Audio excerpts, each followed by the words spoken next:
नमस्कार, मी रत्नकांत. गीता रत्नमध्ये आपण 12वा अध्याय पाहूया, अर्थात भक्तियोग. भगवंतांनी भक्तांचे आणखी काही गुणवर्णन केले आहे. भक्त कोणालाही आपणहून त्रास देत नाही. एवढेच नाही तर कोणी त्रास दिला तरी त्याचा त्रास भक्ताला होत नाही.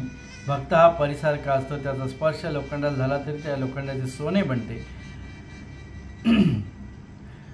तो परिच असतो, पण लोखंडाचे मात्र सोने बनते. भक्तावर हर्ष, मत्सर, भीती आणि उद्वेग यापैकी कशाचाच परिणाम होत नाही. भक्त नेहमी अंतर्वाही शुद्ध असतो, चतुर, तटस्थ व दुःखमुक्त असतो. केलेल्या कर्तृत्वाचा अभिमान तो कधीही बाळगत नाही. त्यामुळे असा भक्त समाजातील सर्व लोकांना आवडतो. अर्थात जो समाजाला आवडतो तो देवाला आवडणार. भक्त कधीही कोणाचा द्वेष करीत नाही, कोणाबद्दल शोक करीत नाही. हवी ती वस्तू मिळाली तरी भक्त हर्ष किंवा दुःख व्यक्त करीत नाही, कशाचीही आसक्ती धरत नाही. भक्त नेहमी शुभ किंवा अशुभ अशा सर्व कर्माचा त्याग करतो. तो निरंतर भगवंताची भक्तीच करत असतो. भक्त नेहमी द्वंद्वातीत असतो, म्हणजे शत्रुमित्र, मान अपमान, सुखदुःख, थंडी ऊन याविषयी समभाव बाळगतो. असा भक्त भगवंताला अतिशय प्रिय असतो. आई जशी आपल्या मुलावर निरपेक्ष प्रेम करते, तसा भगवंत देखील आपल्या भक्तावर नितांत प्रेम करत असतो.